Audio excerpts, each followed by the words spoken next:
সিদ্ধ করা হয়নি, তাদের কার্যক্রম আপাতত স্থগিত রয়েছে, যে কোনো সময় আবার সচল হতে পারে। প্রধান উপদেষ্টার এই বক্তব্যের মধ্য দিয়ে কিন্তু ইতিমধ্যে বিচার বিশ্লেষণ শুরু হয়ে গিয়েছে। সেই সচল কি নির্বাচনের আগে হবে কিনা সে প্রশ্নও কিন্তু রাজনৈতিক অঙ্গনে ঘুরছে। আপনি বিষয়টিকে কিভাবে দেখছেন?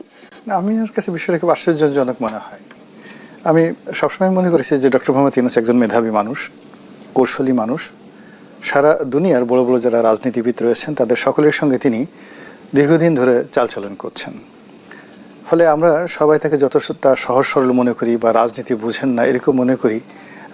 ওনার এই বক্তব্যের মধ্যে দিয়ে মনে হচ্ছে যে তিনি রাজনীতিটা খুব ভালো করে বুঝে গেছেন। বাংলাদেশে যে চলমান অবস্থা চলছে রাজনীতিতে উইদাউট আওয়ামী লীগ, সেখানে উইদাউট আওয়ামী লীগের মধ্যে যে শূন্যতা, সেই শূন্যতার সুযোগ নিয়ে অন্যান্য রাজনৈতিক দলগুলো যেভাবে তার ঘাড়ের উপর চড়ে বসার চেষ্টা করছে, যেভাবে তাকে কাতুকুতু দেওয়ার চেষ্টা করছে, যেভাবে তাকে জিম্মি করার চেষ্টা করছে, এটা এই ভদ্রলোক কোনো অবস্থাতে স্বাভাবিকভাবে নিতে পারছেন না।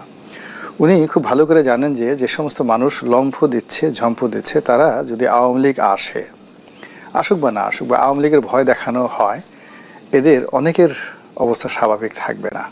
এদের ল্যাঙ্গুয়েজ চেঞ্জ হয়ে যাবে, কথাবার্তা চেঞ্জ হয়ে যাবে। এবং এখন তারা যেভাবে ডক্টর মোহাম্মদ ইউনূসকে জিম্মি করার চেষ্টা করছে, তখন তারা সবাই গিয়ে অনেকেই তার কদম মোবারক স্পর্শ করে বলবেন, হুজুর মাফ চাই, আর অভিমান করবেন না, আপনার কথার অবাধ্য হব না। আপনি 5 বছর থাকেন, 10 বছর থাকেন, আল্লাহ আপনাকে হায়াতে তয়বা দান করুন, আপনি 50 বছর থাকেন। এখন আপনার বয়স 86 বছর, 50 বছর ক্ষমতায় থাকলে আপনার বয়স হবে 136 বছর। মানব জাতির ইতিহাসে কোনো শাসক 136 বছর বয়স পর্যন্ত ক্ষমতায় থাকেনি। আমরা আপনার জন্য দোয়া করব, জিকির করব, আজকার করব, বিশাল বিশাল যজ্ঞ অনুষ্ঠান করব।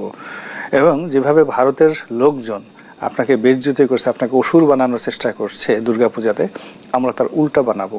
আপনার জন্য আমরা সবাই বড় বড় মিলাদ করব, মাহফিল করব, কিয়াম করব, তসবিহ করব, তাহলিল করব, জিকির করব, হু হা করব, যাতে আপনার হায়াতে তয়বা বেড়ে যায় এবং আপনি আরও 50 বছর আমাদের মধ্যে থাকবেন। এই যে বক্তব্যটা আদায় করা সম্ভব কেবলই মাত্র আওয়ামী লীগের ভয় দেখাইয়া সম্ভব, এর বাইরে অন্য কোনোভাবে সম্ভব নয়। এখন বাংলাদেশে এমন একটা অবস্থা হয়ে গেছে, মানুষের ভয় ভেঙে গেছে।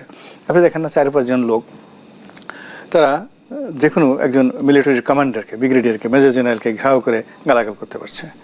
যে কোনো একজন লোক পুলিশকে, থানায় ঘেরাও করতে পারছে, থানার ওসিকে গিয়ে গালাগাল করতে পারছে।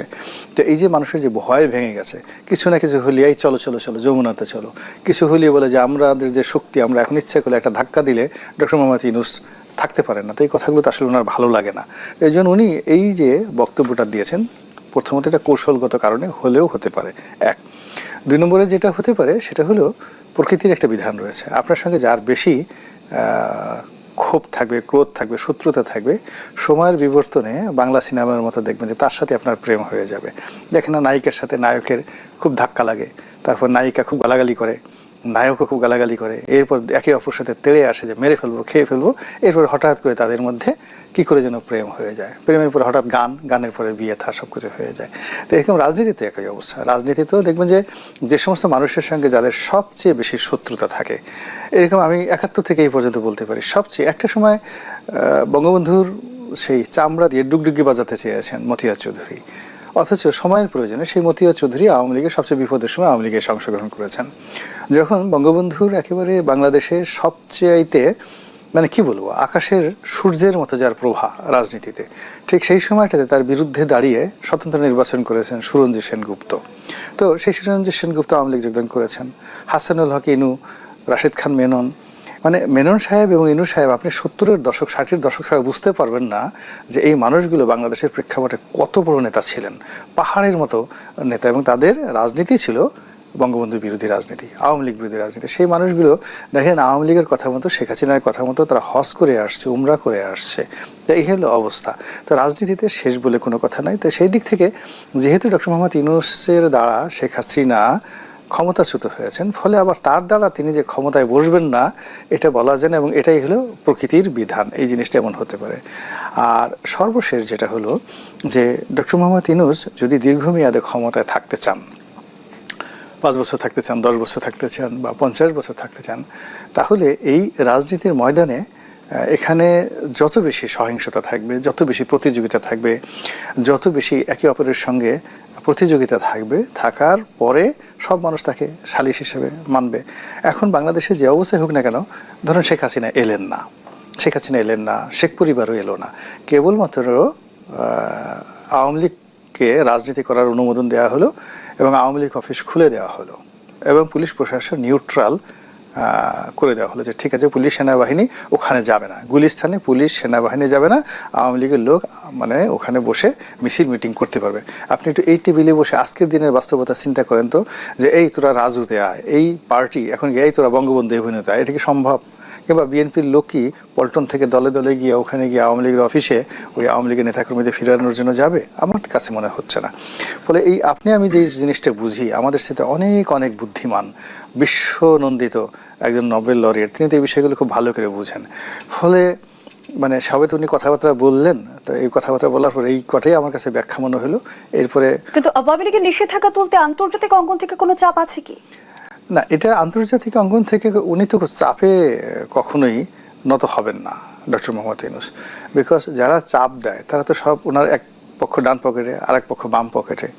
আপনি চিন্তা করেন, উনি জাতিসংঘের মহাসচিব বাংলাদেশকে নিয়ে আসছেন, এনে তাকে পাঞ্জাবি পরিয়ে ছেড়েছেন, পাঞ্জাবি পরে রোজার মাসে তিনি তাকে সেখানে নিয়ে গেছেন। আবার দেখেন এই যে জাতিসংঘের অধিবেশনে গেছেন এবং মানে ওনার সঙ্গে জাতিসংঘের মহাসচিব হ্যান্ডশেক করতে গিয়ে যেভাবে হাসি দিয়েছেন, মনে হলো যে ওনার চোখে মুখে পূর্ণিমার হাসি।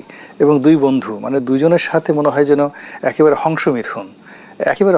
তো এই যে ওনাকে চাপ দেবে কে? দেয়ার ইজ নো বডি, তাকে চাপ দেওয়ার মতো কিছু নাই। তার যেটা সমস্যা নরেন্দ্র মোদীর সাথে, ভারতের সাথে, শুধু শেখ হাসিনার জন্য সমস্যা। আদারওয়াইজ তিনি যদি এখন বাংলাদেশে বলেন যে শাহবাজ শরীফ বা পাকিস্তানের প্রধান সেনাপতি এখন আমার সঙ্গে সকালবেলা মানে আমি নাস্তা করবো এদের সঙ্গে, তারা চলে আসবে বাংলাদেশে। তিনি যদি এখন বলেন যে আমি আফগানিস্তানের এখন যারা ক্ষমতাধর লোকজন আছে আমি তাদের সাথে বসে চা খেতে চাই, তারা চলে আসবে না এখন। তো ওনাকে আমরা যত মনে করছি, আসলে ঘটনা তো তা না। উনি ওনার মতো চলছেন, উনি ওনার মতো 104 জন নিয়ে সেখানে গেছেন, মেয়েকে নিয়ে গেছেন, দুটো মেয়েকে নিয়ে গেছেন। উনি অসম্ভবকে মানে সম্ভব করা একজন মানুষ। তো কাজেই আমরা যারা তাকে নিয়ে অবমূল্যায়ন করি, বিভিন্ন রকম প্রেডিকশন করি, তারপর শেষে ভয় দেখানোর চেষ্টা করি, আলটিমেটলি আমরা যে নিজেরা ভয় পাচ্ছি, আমাদের অন্তর যে থরথর করে কাঁপে, বিভিন্ন চিন্তা ভাবনাগুলো থরথর করে কাঁপে, এই আমাদের ভয়টা আমরা আসলে এই ডক্টর মোহাম্মদ ইউনূসের মতো মানুষের উপর চাপিয়ে দিয়ে আমরা নিজেরা মূলত বাঁচার চেষ্টা করছি।